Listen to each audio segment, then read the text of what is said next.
Bom, a gente vai fazer esse painel, como a gente tem a Vacilca, a gente vai fazer o painel em inglês, tudo bem? Okay, so let us shift to English. I'm very happy to have you all here. Thanks for joining our panel on a new subject actually for us regarding Sandbox in AI. Actually, this is probably, I believe it's the first,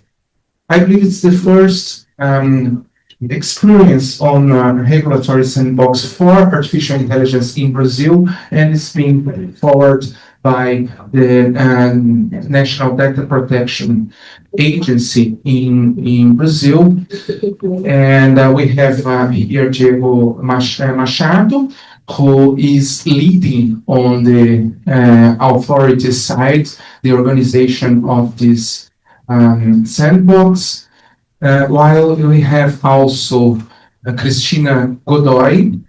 Cristina Godoy is professor of law at the University of São Paulo in Ribeirão Preto, and she is leading from the part of the academy this initiative. We have also Vacilca Sansin. Vacilca Sansin is a professor of the Cristina. I cannot pronounce the name of the university, is a little bit difficult. Ljubljana University in Latvia. And then Vacilca Sansin is very experienced in the subject of the sandbox, and her proposal was actually the winner of a bid made by United Nations for the creation of a framework on sandbox in Europe. But actually then she was nominated a commissioner and a judge on the European Court of Human Rights. So now Vacilca is a judge of the European Court, so it's an honor to have you here, Vacilca, to share your knowledge about regulatory sandbox, and particularly sandbox on AI. We also would have Nino Rotolo, who is also close to us. Nino Rotolo is a professor of law at the University of Bologna, and he is also a leading researcher on artificial intelligence. He is now commanding an initiative in Europe called EUSAIR, and it's dedicated to try to create a uniform framework for all the member states in Europe, so that the design of the sandbox by each member state will have at least a core of uniform clauses. And our idea to bring not only Vacilca is also a member of the team that won the bid made by ANPD, but we also got closer to Antonino Rotolo because it's interesting to us to have some at least uniform lines. Of course, there is the Brazilian context, but in the core, we believe it should be unified from what is being done in Europe, and also related to the United Nations project. So I will begin with Cristina Godoy, if you mind, Diego. Cristina is then leading the team on the academic side. It was a joint proposal by the University of São Paulo, the Faculty of Law, and also the University of São Paulo, the Faculty of Law at Ribeirão Preto, who won the bid. And I'll then leave the floor for you, Cristina, to present a preliminary view of what we are designing and advising ANPD with respect to this project. The floor is yours. Thank you, Juliano. Good morning, everyone. First, I will share my screen because I prepared a very short presentation, but I think that it's important to highlight some points of this this amazing project that we are taking part with ANPD, and we wanted to help and give you all the support for them. It's truly, I think that it's okay, my presentation, I'm sharing, no? Yes? Okay, thank you. It's truly an honor to be here at CPDP Latam 2025 to share the early steps of a groundbreaking initiative in Brazil, the first regulatory sandbox on artificial intelligence and data protection, as Juliano Maranhão told us and share all the insights, the first insights in this panel. And it was launched by the Brazilian Data Protection Authority, ANPD, with the support of the United Nations Development Program.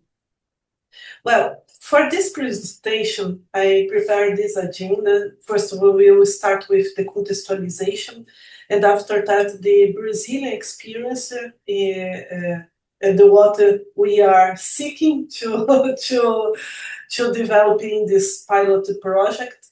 After that, the role of the Center of Artificial Intelligence and Machine Learning at the University of São Paulo, that it's the academic institution that it's giving this support in this project, and the challenges and the vision that we share about this project. Well, the Sandbox project is a strategic move that places Brazil at the center of Latin America's efforts to build trustworthy and innovative AI systems. And the first question that we have is, why this sandbox matters now? Well, we are living in a critical moment where artificial intelligence is shaping decisions, services, and rights. At the same time, regulatory frameworks in plural are still catching up, and the democratic institutions face a key challenge. How do we protect fundamental rights while fostering responsible innovation? The sandbox is one possible answer. It's not the only one, but it's an important one. It creates a safe and supervised environment where AI systems can be tested, monitored, and refined before broader deployment, all while complying with the Brazilian Data Protection Regulation, LGPD, in Portuguese. This is not only a technical initiative, it's a democratic one. It signalizes the maturity of the Brazilian ecosystems to deal with complex social and technical issues. It also reflects what a global shift in how we govern emerging technologies. Across the world, we see a growing need for adaptive regulation, mechanisms that are flexible, evidence-based, and this is very important in this project, and we can check it out in the call, and the participatory of all the citizens. So Brazil's decision to launch this sandbox places the country in a global conversation about human-centric and innovation-enabling governance models. Importantly, and I want to highlight here, is this initiative is not limited to large corporations. It opens the space for startups to engage directly in shaping how AI and the data protection coexist in practice. In that sense, the sandbox serves as a living lab for public trust, regulatory learning, and inclusive innovation. It's why it's so important and why it matters now. Well, about the Center of Artificial Intelligence and Machine Learning at the University of São Paulo, at the USP, we believe innovation should not be an exception to the rule of law. It should be a force that strengthens it.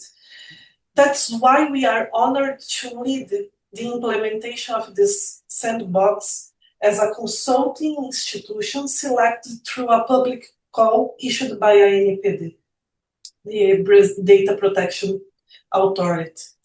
So here are our vision and the principles. Our vision is centered on two commitments. First one, protecting fundamental rights, such as privacy, dignity, non-discrimination, the human oversight that's so important when we are talking about AI solutions. And the second one, it's empowering innovation by clarifying expectations and enabling responsible experimentation. The sandbox is not about legal compliance alone. It's about remaining how we govern emerging technologies in ways that are proactive, human-centered, and responsive to social values. And we can check it out also in the public call that it's calling companies to submit and apply for this pilot project of regulatory sandbox. Instead of treating regulation as a barrier, we treat it as an enabler of trustworthy AI, one that helps anticipate risks, promote fairness, and build a long-term legitimacy. By providing a space for guided testing, the sandbox enables companies and institutions to learn, adapt, and co-create standards, ensuring that innovation evolves in an alignment with public interest. Here it's very important to align innovation and public interest. At its core, this is a governance initiative, one that prioritizes public trust, institutional learning, and the democratic resilience in the age of artificial intelligence. So, when we talk about this pilot project, we can say that it's organized in three main phases. The first one, it's where we are now, the selection. So companies apply to test AI solutions under the sandbox regime. Implementation, select the participants. In our project, we will have three selected participants according to the public call, undergo technical and legal assessments with guided adjustments based on Brazilian legislation and the ethical benchmarks. And the third phase, evaluation and public learning. Lessons learned will be systematized and shared to inform future regulation and best practices. In addition, we are talking to ANPD, and we want to share this kind of lessons and reports after finishing this project in other languages, such as Spanish and English, in order to share and exchange our experiences and the lessons that we have in this pilot project. The total duration is up to 20 months. The official agreement was signed in June 2025, so it's now. And our main goal is to support the ANPD Sandbox Commission during all the execution of the project. So, our team is composed of leading researchers. Then I'm talking about the team of the institution that was selected by ANPD, because we have ANPD, and the support institution that it's USP, and we have a great team that we have researchers, consultants, and the international advisors. So the project is coordinated by me and supported by a multidisciplinary group of legal scholars, engineers, and the governance specialists. The directors that lead the team of researchers that we have in this project are Juliano Maranhão, that is now in this panel, Carlos Portugal Gouveia, João Paulo Candia Veiga, and Ana Rosa Brandão. Juliano Maranhão and Carlos Portugal, they are professors at the Faculty of Law at the University of São Paulo. João Paulo Candia Veiga, it's professor also at USP. He is professor of political science, and Ana Rosa Brandão is an engineer and is professor at the University of São Paulo in Polytechnica Institute. So also we are working with international experts such as Vacilca Sansin, that we have the pleasure to have here today in this panel, who led the Sandbox initiative in the European level in Slovenia, and Dr. João Pita Costa from International Research Center on AI of UNESCO, that is called IRCAI. And our methodology combines legal and technical reviews, impact and risk assessment models, participatory tools, and a constant dialogue. You can see, but Paloma Saldanha, who's a member of the team of researchers, is also here. Just yes. Oh, it's here. So, hi, Paloma. So, sorry, I didn't change my slide, and here, in the researchers teams, we have Rafael Meira Silva, Thiago Marcílio, Anthony Charles, Fernanda Versiani, Renata Wasserman, and Paloma Saldanha. And now I'm glad to see that Paloma is here in presence in this panel. So, hi, Paloma. And continuing here, about our methodology, where I stopped, our methodology combines legal and technical reviews, impact and risk assessment models, participatory tools, and a constant dialogue between regulators and innovators. Well, about the challenges, because every project, and imagine this kind of project, have a lot of challenges to face. Of course, we expect many challenges. For example, how to ensure fairness and explainability in AI models with real-world data. How to support small and medium enterprises in adapting to LGPD, our data protection regulation requirements. How to turn regulatory guidance in real market value. That means navigating conceptual uncertainty, as different stakeholders may have divergent understandings of what constitutes risk, fairness, or accountability in AI systems. Moreover, we must ensure that participation is meaningful and diverse.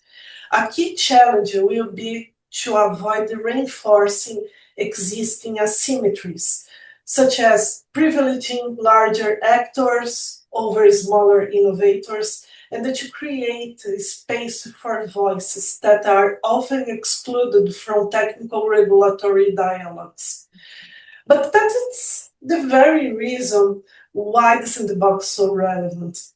It offers real-time insights to regulators and the policymakers while reducing certainty for a private sector. And perhaps most importantly, it encourages a culture of accountability in the Brazilian tech ecosystems, something that is urgently needed, as you know, here in Brazil. So, the final remarks now, a point that I want to highlight is that this Sandbox is not an isolated project. It's part of a broader movement in Brazil to integrate AI governance, data protection, and the institutional integrity. I'm sure that in this event CPDP, now you are checking all the panels and the debates, and you can check it out, this movement in Brazil to integrate all the subjects. And I would like to invite all of you to follow the project through our upcoming dedicated website that we are constructing, which will be linked from the CIAN website portal, that it's the website at the University of São Paulo. We also, and I share here in my screen this site, cian.usp.br. And also, we also hope to exchange experience with other countries, institutions, working on similar initiatives. We are organizing workshops with other authorities to have this exchange of experiences and the cases in order to build this project in a properly way. So thank you for your attention. I share in this screen also my contacts, and I will be glad to answer any questions in the end of this panel. And Professor Juliano Maranhão, thank you for the invitation, and the floor is yours now again. Thank you very much, Christina. I will leave the questions for the end of the panel. And I would just like to emphasize that it's really important the participation for you all. It's a first experience here in Brazil for regulatory sandbox on AI, as I said. It's a first experience also for the Data Protection Authority. And of course, due to that, we are both in the academy and within the authority open to suggestions and comments and criticisms since we are launching the first documents already. So we will have the website if you would like to also contact and send your criticisms or comments and suggestions. We are quite open to that. And now I'll give the floor to Vasilka Sansin to provide us with some landscape of the international view and international initiatives on this field. Vasilka, it's really an honor to have you here with us, and please, the floor is yours. Thank you very much, dear colleagues. I hope you can hear me well. In case there are some technical issues, please let me know, so I'll try to solve them. So I am very grateful to Professor Cristina Godoy for this invitation, not just for this event, but generally for collaboration over the last year. We have started discussing these issues about a year ago now in Slovenia when Professor Godoy was visiting us. And now we are collaborating on many fronts. So it's really a pleasure to be here with you today.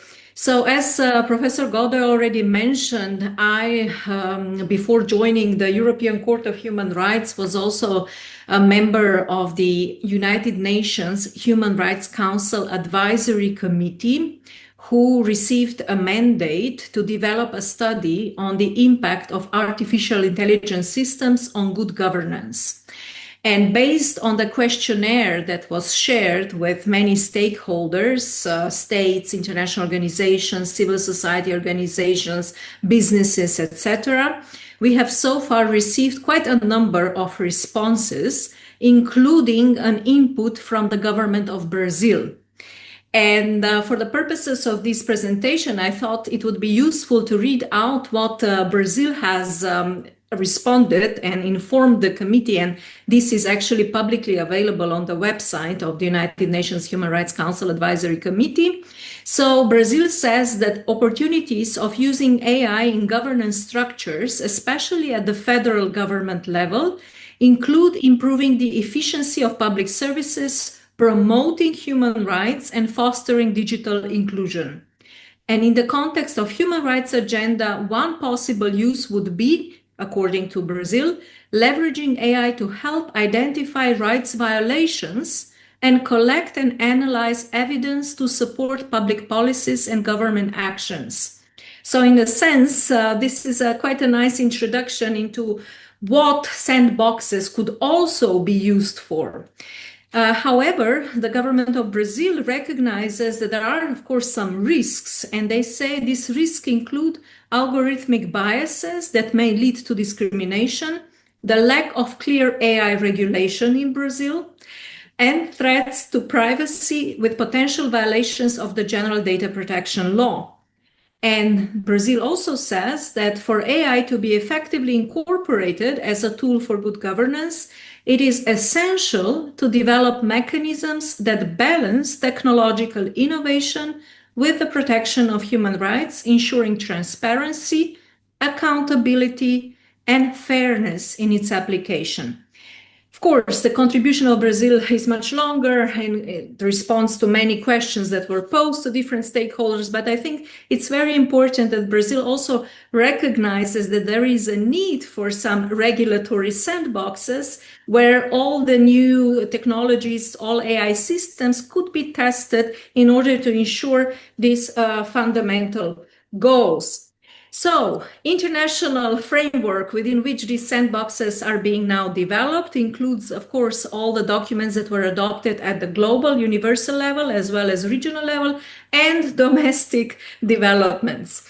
As to the global level, I, of course, need to mention the 2019 Organization of Economic Cooperation and Development recommendations on artificial intelligence that were updated in 2024.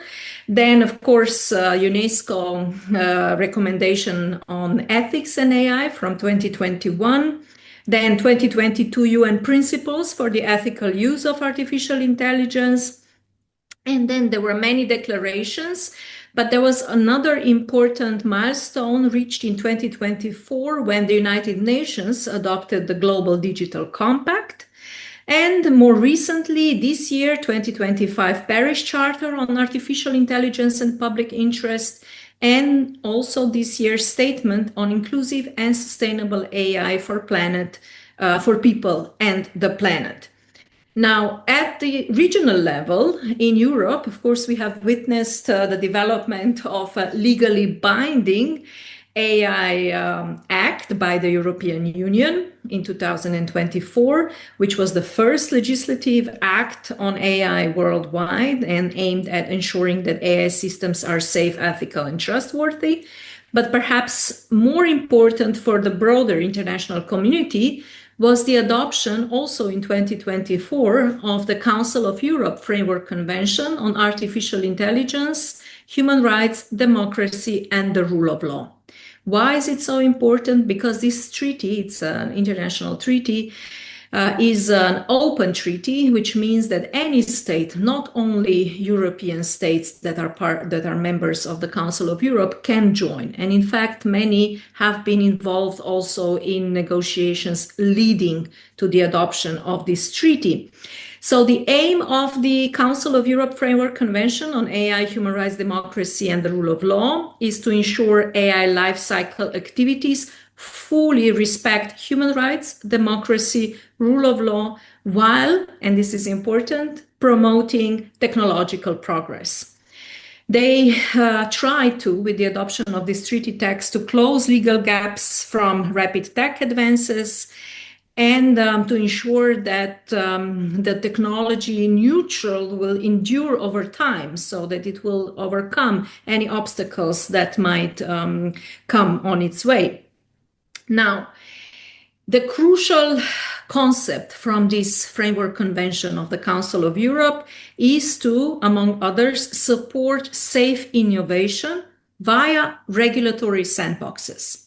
So one of the crucial tools to achieve these goals is to develop regulatory sandboxes to foster innovation, ensure legal certainty, integrate privacy, safety, and rights early on. So it is critical to address certain AI risks already in the design phase, not only after the actual AI systems are fully developed and put into operation. As I mentioned, there have been several discussions on how to structure different AI systems in order to check their compatibility with these global values.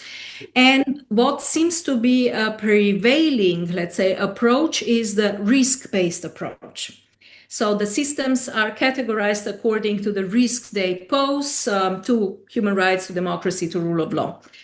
And this was also then incorporated in the rules as established within both the Framework Convention and the European Union AI Act.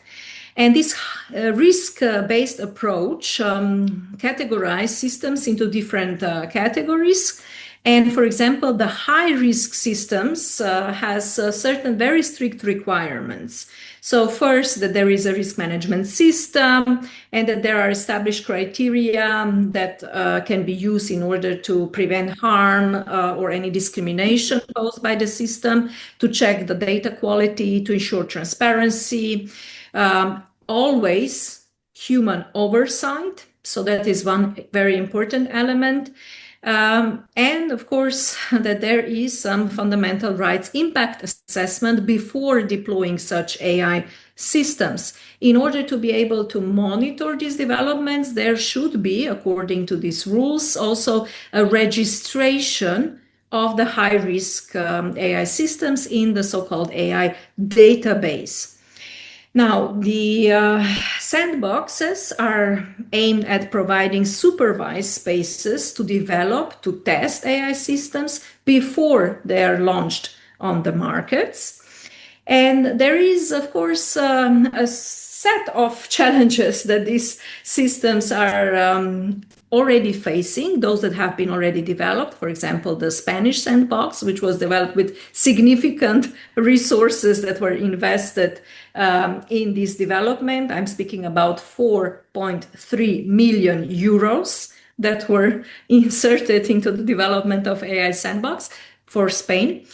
So what are the practical challenges? Practical challenges are, of course, that there is a high need for expert human and financial resources. So as I mentioned, the costs, it's very demanding, but also you need relevant expertise, not just technical experts. As Professor Godoy nicely explained, you need, of course, technical experts, you need computer scientists and so on. But at the same time, there is also a need for legal experts, for experts in behavioral sciences and so on, in order to ensure that these systems will fully comply with the values they are supposed to protect.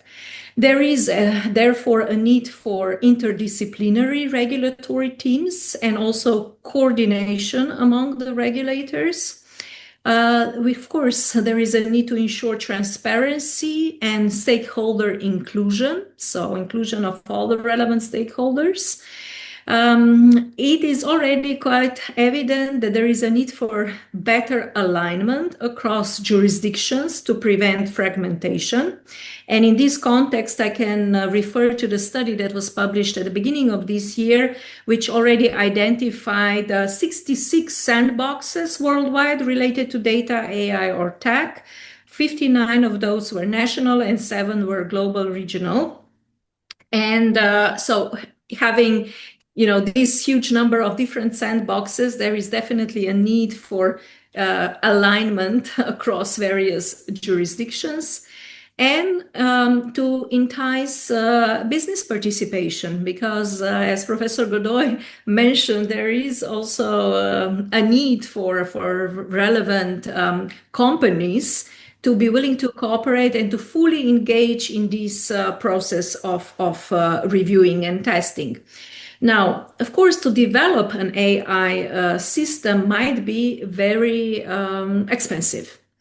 And for this reason, it might seem at a first glance, a little bit, how should I say, awkward if you would test this system only at the end when it is already fully developed and ready to be put on the market. And for this reason, when we were discussing, how to develop this testing environment to serve really the purposes of developers, of innovators, we were thinking of actually having 2 phases of testing. The first phase would be implemented when the developer, the innovator, the company, let's say, is developing the project and it has the idea fully described in documents, but hasn't yet invested all the money that needs to go in to develop a pilot project, So the first testing would actually be done on the basis of documents, the documentary evidence. in order to provide some guidance if there are detected some deficiencies that show that there might be some problem with compliance with certain human rights standards and so on. So this would be the first testing phase.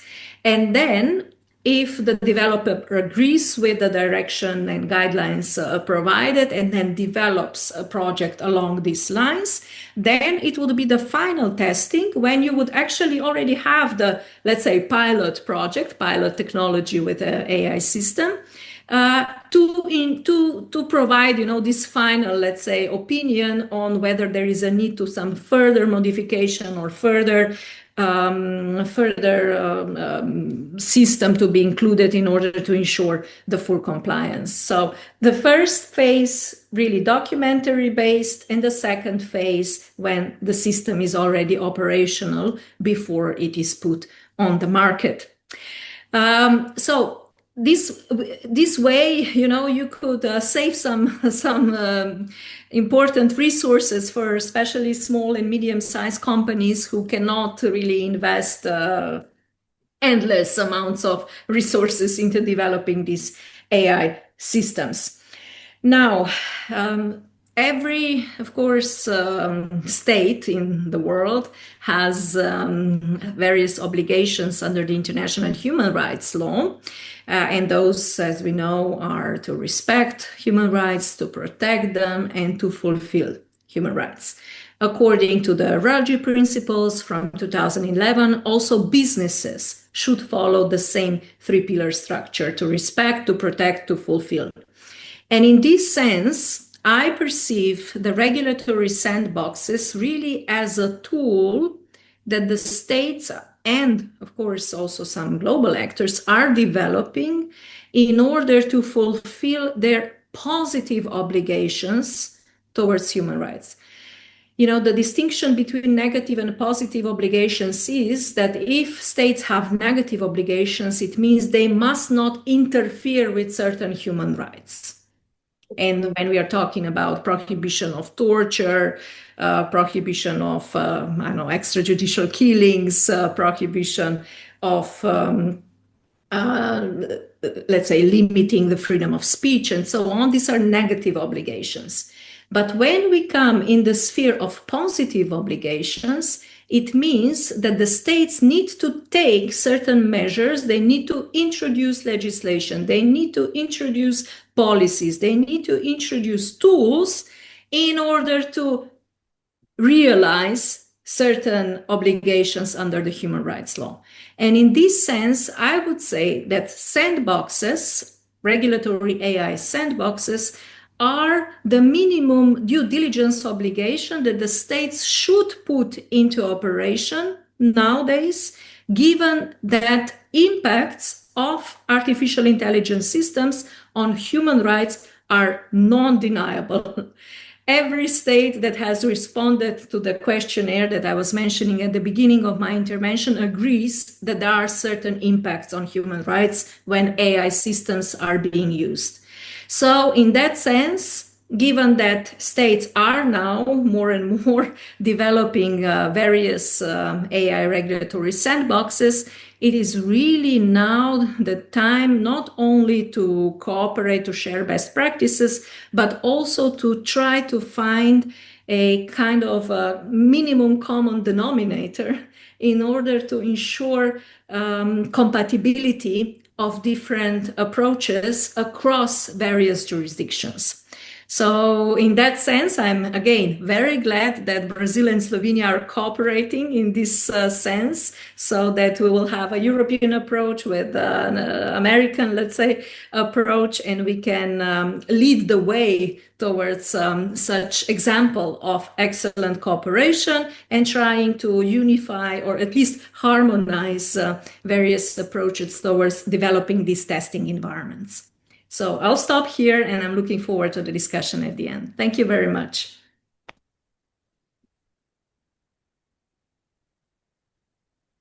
Thank you very much, Vasilka. And as you say, the regulatory sandbox is an opportunity for experimenting not only the adequacy of the systems that are there under development, but also the adequacy of the regulation and the interpretation of the regulation in order to foster innovation as well as warranting fundamental rights.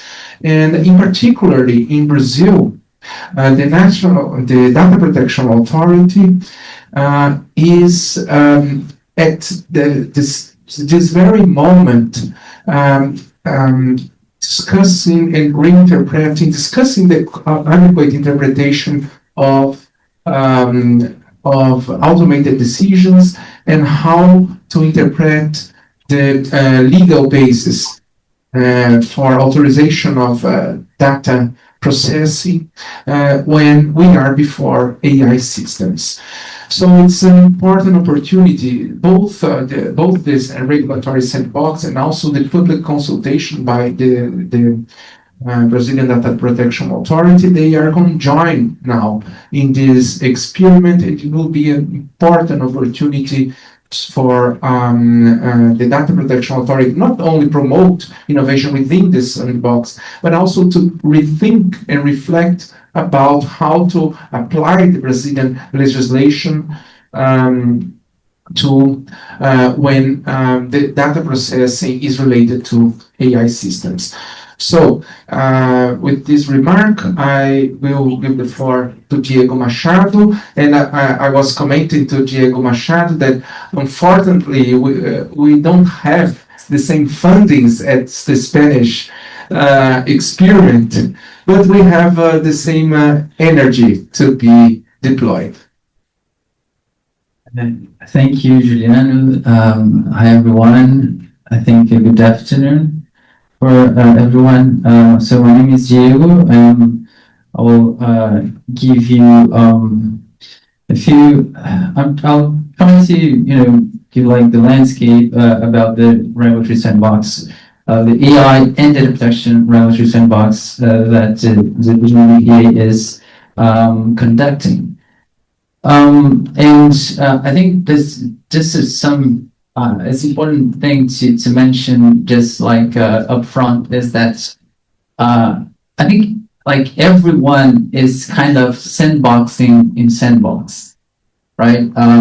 This is this control space for experimentation, and so that the innovators can create and build systems that, for example, new models, business models that promote fundamental rights, or in our case, algorithmic transparency. But there's a lot of, I think, there's a lot of room for improvement. There's not, not so much certainties in this space. I think everyone is trying to do their best in order to use this tool to really promote, in relation to AI, I think, to do this kind of regulation that is adaptive, considering this breakneck speed of AI, and in order to fine tune, to use this kind of buzzword in the AI space, to fine tune their regulation according to the challenges that we have in AI systems opposed to data protection and other fundamental rights. Having said that, just to give you like a timeline for about the ANPD Sandbox project, we've been working on this topic for quite some time now. Actually, we started 3 years ago with a research. It was a best research, but also we conducted some surveys with other data protection authorities, like the Norwegian Data Protection Authority, ICO, the British Data Protection Authority, and others that had and conducted AI sandboxes in data protection. A few of them were related to AI.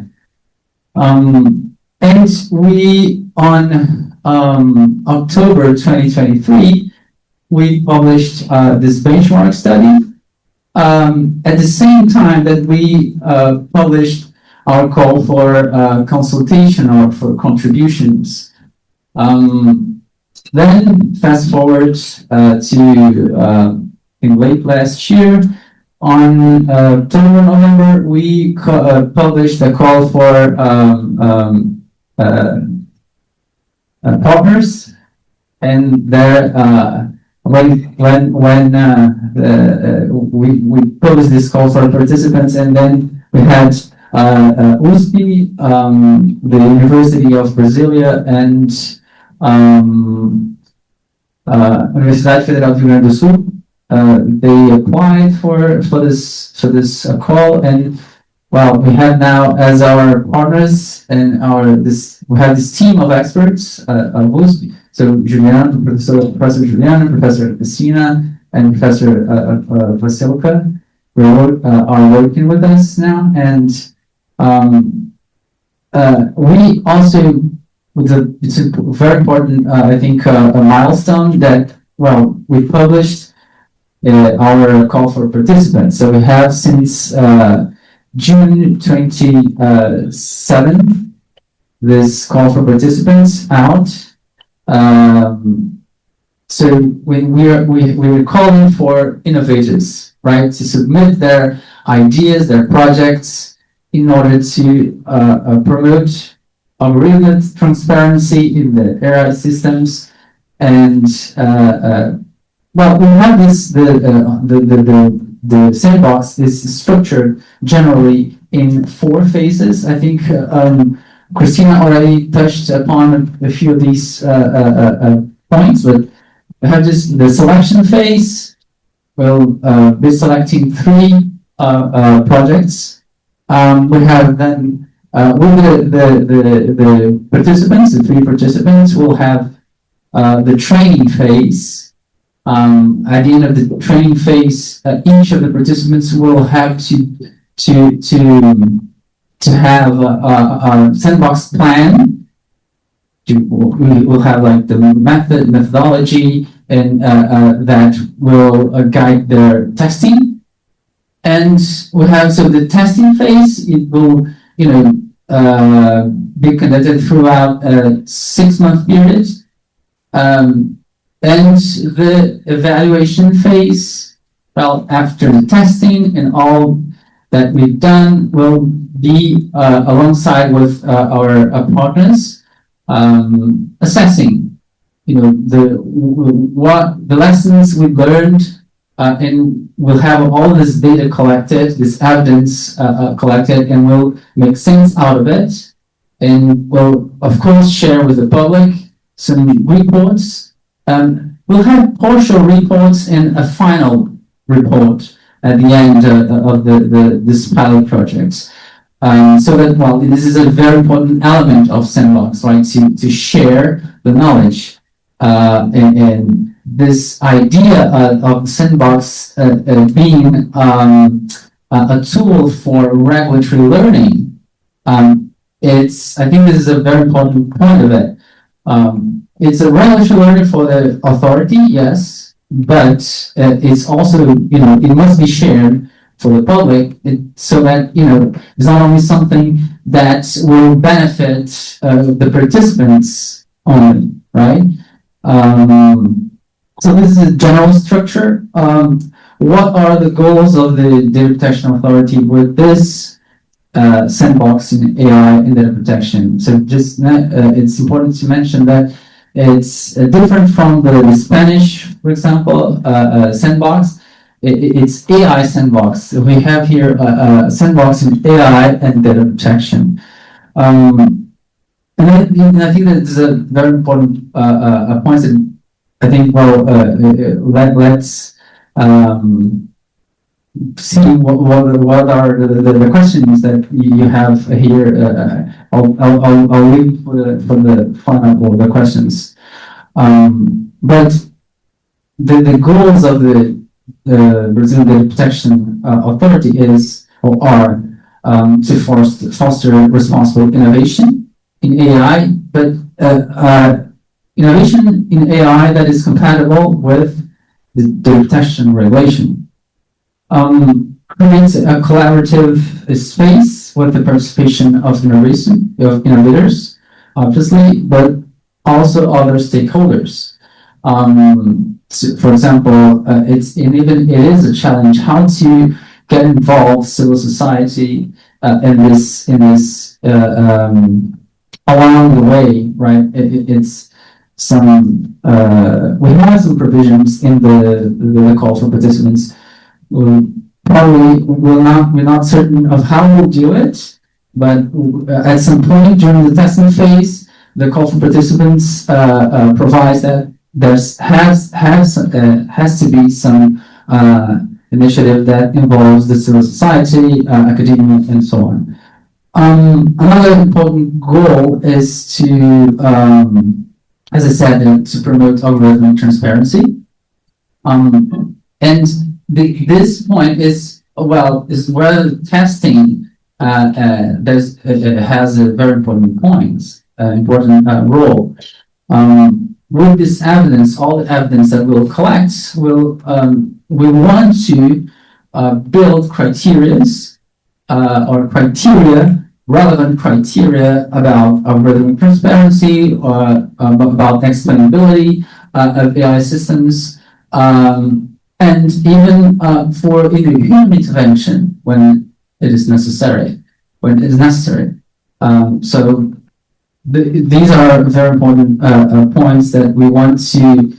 Our goal as a deputation authority is that the sandbox will feed, for example, the regulatory initiatives or the regulation or a guidance on automated decision making, for example. We're now in this phase of, as Professor Julian mentioned, of a public consultation in this matter. But ideally, the data and the evidence that we'll collect in the sandbox will feed, the regulatory action of the deputation authority. The last goal is just, as I said, to create evidence and scientific evidence. We have this team of experts at our side just to ensure or to help us to really extract the science from that. And in the end, I think, we'll have some regulatory intervention, for example, or a regulatory learning scientific based, right? Or science based. Really laying its grounds in scientific and well-founded scientific basis. And I think I will stop there. And thank you. Thank you very much, Jerry. Before open to the audience for questions, I'd just like to emphasize that we are taking very seriously the value of transparency in this project, not only because transparency is an intrinsic value for democracy, but also because transparency is instrumental for the other values that compose responsible AI. It's instrumental for fairness, it's instrumental also for reliability of the systems, and it's also instrumental for data protection. So not only in the design of the framework, but also in the training, we are putting an important effort and focus on transparency. So given that, I would like to thank our speakers and open the floor for questions by the audience.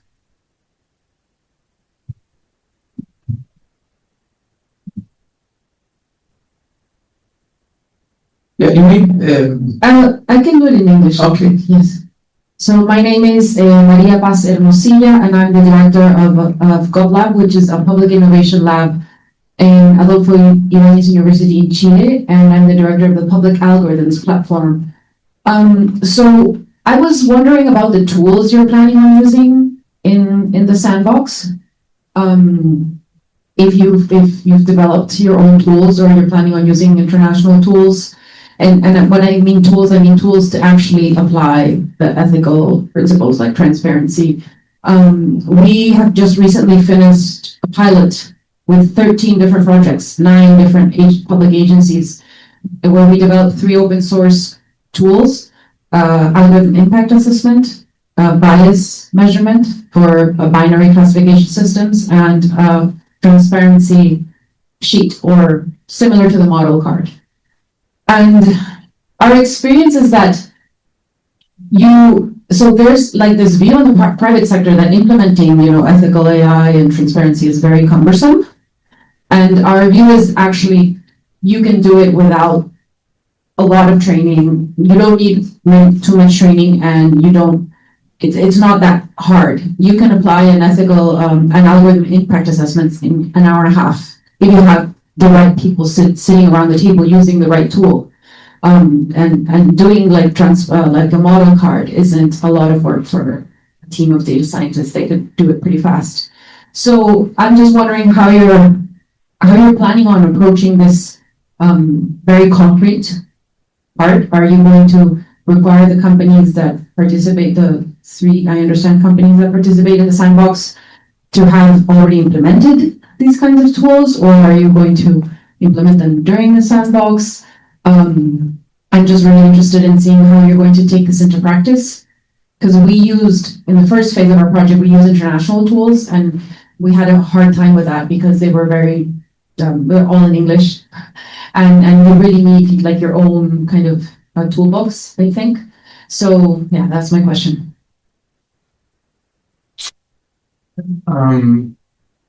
Christina would like to start. Actually, I would just like to make a clarification. He didn't mention companies, but universities that took part in the bid. Okay. Right. The 3 entities, any entities. Yes. Yeah. You I start, Julian. It's this. Yeah. Okay. Thank you for your question. Indeed, it's a great question because we are debating from the beginning about this. And what we decided, because we talked a lot with the engineers that are working also together in this project. And as our call, we have all kinds of companies that could apply to the sandbox. So companies that are in the stage of the proof of concept until the company that it's with the product in the market. And we are open also for all the economic sectors. We think that we will decide, we have evaluate some tools that we could use. For example, some tools that we checked out that were used in the ICO experience in the UK. But we will decide the final when we have the profile of all the companies that are selected, because it's too hard now to have a decision now what we will use. We have some preference scores, but it will depend what in the level and in the stage that we will have from these companies. As you said, in the stated now, some companies could have their own tools. They could use some international standards in order to apply to ethical benchmarks, but other companies not. In the proof of concept, of course, we will not check this kind of maturity. So it will depend a lot on what we will have as a result. Maybe Diego could clarify in the point of view in ANPD, because they visualize this call and this plenty of companies that are invited to submit and apply for this project. But from this stage, I can only tell you this. Thank you.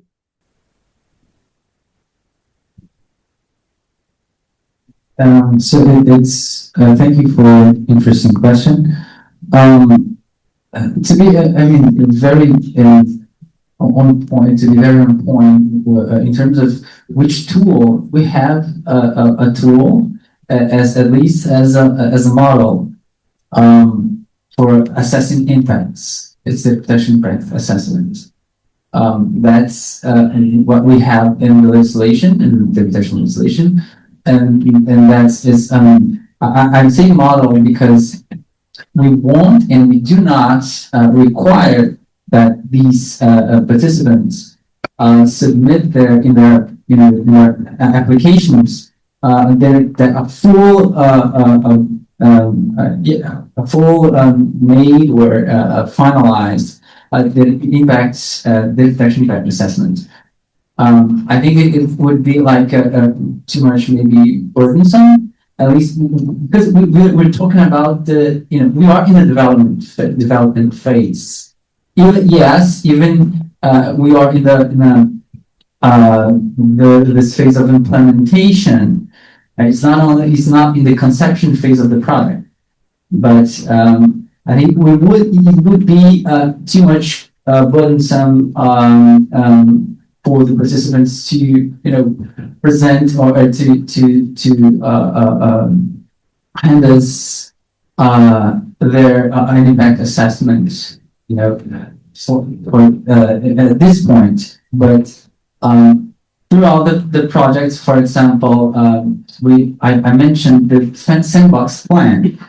After the training phase, that will rely very much on our partners, our experts. They are we are co-designing or working, I would say, in this in how to build this training sessions. For example, we will give the tools or the knowledge for the participants to create this sandbox plan.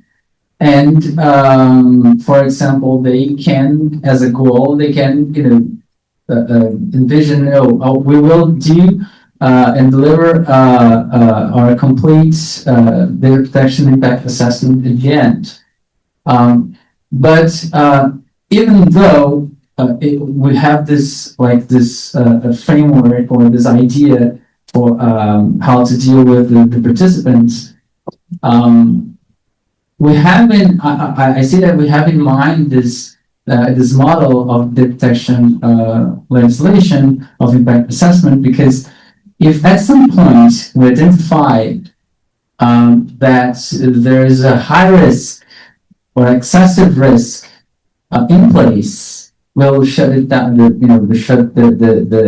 Or terminates the participation, for example. There's just we have this clause in the call for participants, so that we can guarantee that we'll do not proceed or will not go on with something that creates too much risk for fundamental rights or for fundamental rights for the detection, for example. Thank you very much. May I just add something, because of course. Yeah. Yes. I just wanted to add this. I think the intervener, whom I couldn't see, but was very right that there are already some tools out there that can be used very quickly, and in half an hour, as you said, you can have the results. But the question is this really the in-depth analysis or testing that we are aiming for? Let me give you an example. If you have an AI system that is supposed to let's say surveil the online contents in order to ensure that there will be no hate speech or something like that employed. There is a fine balancing involved between freedom of speech on the one hand and let's say a right to privacy, right to family life. So, and there is a need for this careful balancing, and the principle of proportionality will only be able to be interpreted by humans, by human experts in international human rights law, for example. And those people will need to develop then certain criteria that should be put in place and develop new tools that will take all of this into account. So we will have to actually create, I would say, new tools which will be more complete in order to ensure this proper and very delicate analysis in certain instances of AI systems. Not all of them will require such careful assessment, but some of them will, and for these there is much work to be implemented in order to achieve these desired results. I just wanted to add this. Thank you. Thank you very much, Silka. Actually, our panel finishes at 1:05, but we have started a little bit late, and it happens with all the panels in the conference. So we'll open room for one further question by Juan. And of course, we will be here in the conference break, and we can discuss soon. Well, thank you very much, Professor Juliano. I'm Juan Gutierrez from Universidad de los Andes in Colombia. First, congratulations for all the projects that were presented. I have a question about the Sandbox.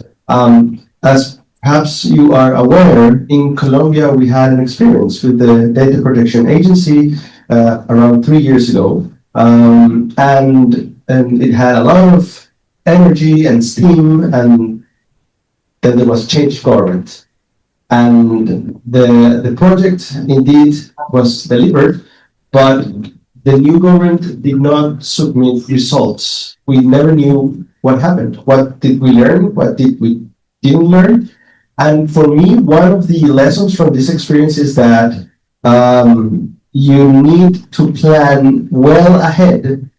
How are you going to be accountable for whatever was the outcome of the project? And I think that probably in hindsight, there was something that was missing in Colombia, but as well as I explained in context, there was also political issues that sometimes are a greater force than, let's say, public bureaucrats can deal with. But I would like to hear from the point of view of your project, how are you foreseeing this future accountability of the Sandbox? Great. Thanks for the question. I knew that it would be a good question. First, I think we have the call for participants established. There's provisions about the transparency and to publish the results, or publish like the reports, for example, the partial reports, and especially the final reports of all the data collected and all especially that was done during the testing phase, and the learnings, right? The lessons learned. This point is a bit sensitive, and we know that for participants, we have this trade secrets question like point, right? And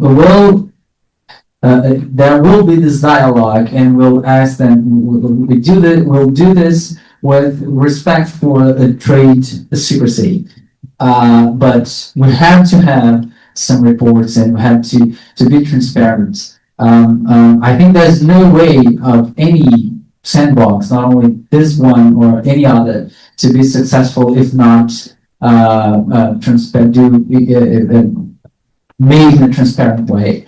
And I would add something else that maybe it's related to the problem that you sharing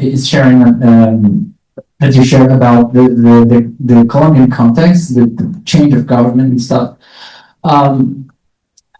We have one of the goals of this pilot is to collect even evidence for us as the Protection Authority to create a resolution or to regulate actually how we conduct regulatory sandboxes. Do not have a resolution or a kind of a normative or legal framework, like infra-legal framework for this.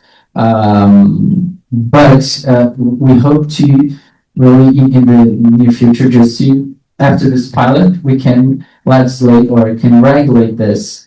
And it would be important, for example, since we have this legal framework for sandboxes, for conducting sandboxes in the DPA. So, we will abide by this, right? It's a little bit more strict law, and I think even for the public or at large, citizens, even to